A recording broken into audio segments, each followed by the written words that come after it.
এই যে আর online solution YouTube চ্যানেলে আপনাদের সকলকে স্বাগত জানাই। রাজ্যে এসআইআর এর পর্ব যত এগোচ্ছে এনুমারেশন ফর্ম কারেকশন বা এনুমারেশন ফর্ম জমা নেওয়া যত হচ্ছে বা যত ডিজিটাইজেশন হচ্ছে তত কিন্তু এসআইআর এর ভিত্তিতে কিন্তু অনেক ভোটারের নাম কিন্তু বাদ যাচ্ছে। এখনো পর্যন্ত রাজ্যে মোট ২৬ লক্ষ ভোটারের নাম বাদ গেছে। আগের একটা ভিডিওতে আমি আপনাদেরকে দেখিয়েছিলাম তখন মোট ছিল ১০ লক্ষ। আর কিছুদিনের মধ্যে কিন্তু সেই ভোটারের পরিমাণ কিন্তু বেড়ে দাঁড়িয়েছে এখন ২৬ লক্ষ। ৪ঠা ডিসেম্বর কিন্তু ফর্ম জমা নেওয়ার শেষ দিন। কিন্তু শেষ দিন ফর্ম জমা নেওয়ার পর যখন ডিজিটাইজেশন শেষ হয়ে যাবে তখন কিন্তু এর যে ২৬ লক্ষর পরিমাণটা কিন্তু আরও বাড়তে পারে বলে কিন্তু আনুমানিকভাবে কিন্তু জানা যাচ্ছে। তো এই নিয়ে আরও বিস্তারিত এই ভিডিওর মধ্যে আলোচনা করব। আপনাদেরকে অনুরোধ করব সম্পূর্ণ ভিডিওটি দেখতে থাকুন, কোথাও স্কিপ করবেন না। ডিজিটাইজেশন শেষ হলে ম্যাপিং না মিললে ভোটারের সংখ্যা কিন্তু আরও বৃদ্ধি পাবে বলে কিন্তু মনে করছে কিন্তু নির্বাচন কমিশন।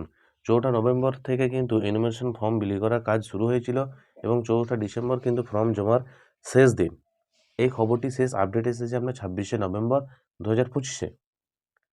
দেখুন, রাজ্যে এখনও পর্যন্ত ২৬ লক্ষ ভোটারের নাম ম্যাপিংয়ে মিলছে না। রাজ্যের বর্তমান ভোটারের সঙ্গে বাংলা সহ দেশের অন্যান্য রাজ্যে শেষ বা বিশেষ নিবিড় সংশোধন অর্থাৎ এসআইআর এর তালিকা ২০০২ থেকে ২০০৬ পর্যন্ত পর্যায়ক্রমে বিভিন্ন রাজ্যে হয়েছিল এবং মিলিয়ে ওই তথ্য পাওয়া গিয়েছে নির্বাচন কমিশন থেকে। অর্থাৎ কোথাও ২০০২-এ হয়েছিল, কোথাও ৩, ৪, ৫, ৬ এইভাবে কিন্তু রাজ্যে কিন্তু ভারতবর্ষের প্রতিটি রাজ্যে কিন্তু পর্যায়ক্রমে এসআইআর হয়েছিল। এই তথ্যকে নিয়ে কিন্তু এই তথ্যগুলি কিন্তু নির্বাচন কমিশন থেকে সূত্রেই পাওয়া গেছে এবং নির্বাচন সূত্রে খবর, চলতি এসআইআর প্রক্রিয়া বুধবার দুপুর পর্যন্ত রাজ্যে ৬ কোটিরও বেশি এনুমারেশন ফর্ম ডিজিটাইজেশন করা হয়েছে। অর্থাৎ গত বুধবার পর্যন্ত কিন্তু ৬ কোটিরও বেশি ফর্ম কিন্তু ডিজিটাইজেশন হয়েছে। পরবর্তী পর্যায়ে সেগুলো ম্যাপিংয়ের আওতায় আনা হয়। অর্থাৎ ২০০২ সালের লিস্টের সাথে ২০২৪-২০২৫ সালের যে লিস্ট আছে সেই লিস্টের সাথে মিলিয়ে দেখা যাচ্ছে যে এখানে কিন্তু অনেক মৃত ভোটার, ভুয়ো ভোটার অনেক কিন্তু পাওয়া যাচ্ছে এবং পরবর্তী পর্যায়ে সেগুলো ম্যাপিংয়ের আওতায় আনা হয়। তাতে দেখা যায় যে আপাতত রাজ্যে মোট ২৬ লক্ষ ভোটারের নাম শেষ এসআইআর এর সঙ্গে ম্যাপিং করানো বা মেলানো যাচ্ছে না। অর্থাৎ ২৬ লক্ষ ভোটার কিন্তু ২০২৫ সালের ভোটারের সাথে কিন্তু মিলছে না এবং ডিজিটাইজেশন শেষ হলে এই সংখ্যা আরও বৃদ্ধি পাবে বলে কিন্তু আশা করছে নির্বাচন কমিশন। অর্থাৎ ডিজিটাইজেশন অর্থাৎ ৪ঠা ডিসেম্বরের পর থেকে খসড়া তালিকা প্রকাশ হওয়ার আগে পর্যন্ত এই সংখ্যাটা কিন্তু আরও বাড়তে পারে। এই নিয়ে কিন্তু আশঙ্কা করছে কিন্তু নির্বাচন কমিশন। ভোটার তালিকায় ম্যাপিংয়ের অর্থ হলো এবছর প্রকাশিত সর্বশেষ ভোটার তালিকা ২০০২ সালের এসআইআর এর তালিকায় মিলিয়ে দেখা।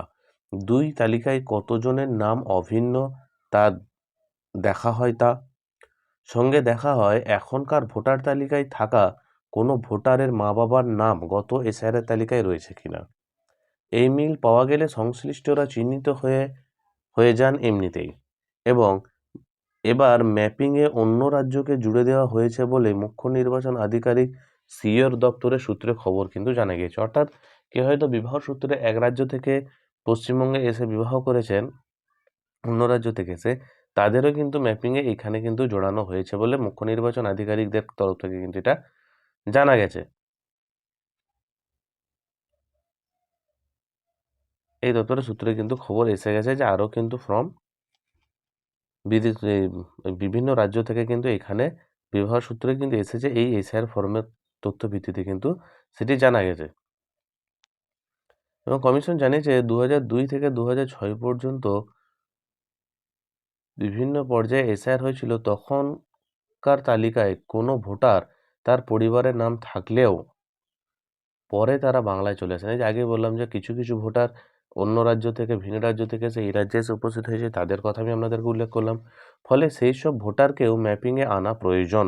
অর্থাৎ নির্বাচন কমিশন জানিয়েছেন যারা দেশের মধ্যে বিভিন্ন রাজ্য ছিল এবং সেই এসআইআর এর মধ্যে ছিল তাদেরকেও কিন্তু ম্যাপিংয়ের মধ্যে আনা কিন্তু খুবই প্রয়োজন এবং সেটা নির্বাচন কমিশন কিন্তু সাংবাদিক বৈঠকের মাধ্যমে কিন্তু জানিয়ে দিয়েছে। কারণ তারাও হলেন এই দেশের নাগরিক। কারণ তারা যেহেতু পশ্চিমবঙ্গের বাসিন্দা ছিল না, তারা অন্যান্য কোনো রাজ্যের বাসিন্দা ছিল, সেক্ষেত্রে কিন্তু তারাও কিন্তু এই দেশের নাগরিক বলে কিন্তু দাবি করেছেন নির্বাচন কমিশন। তাই বাংলার সঙ্গে অন্য রাজ্যের ভোটার তালিকা মিলিয়ে দেখা হয়েছে। তাই যখন এনোমেশন ফর্মটা জমা দিয়েছে হয়তো সেখানে রাজ্যের নাম কিন্তু উল্লেখ করে দিতে হয়েছে, সেইটাই কিন্তু ম্যাপিং করে দেখা হয়েছে। সেখানে এই ২৬ লক্ষের নাম কিন্তু উঠে এসেছে।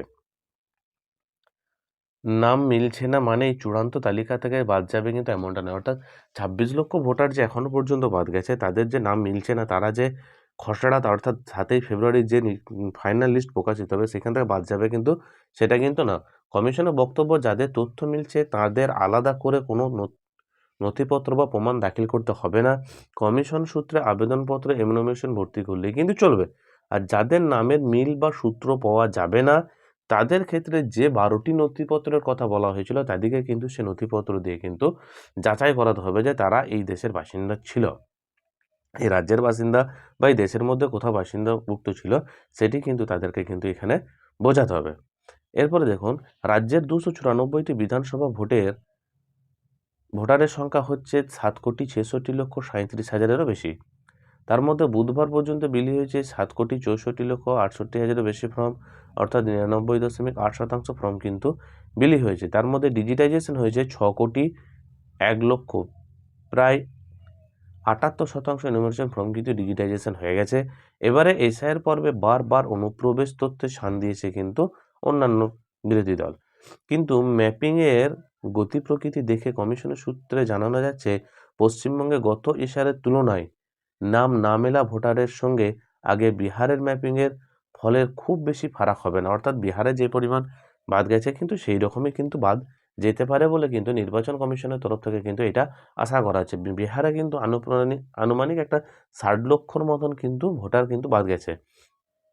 সেইটাই কিন্তু পশ্চিমবঙ্গের কিন্তু সেরকম সংখ্যা কাছাকাছি থাকবে, হয়তো ৬০ লক্ষের বেশি হতে পারে বা ৬০ লক্ষের কম হতে পারে বলে কিন্তু আশা করেছে নির্বাচন কমিশন।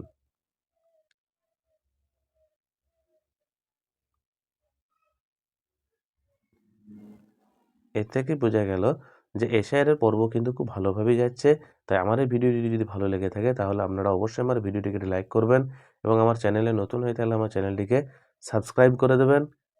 ধন্যবাদ সম্পূর্ণ ভিডিওটি দেখার জন্য। ভালো থাকবেন, সুস্থ থাকবেন।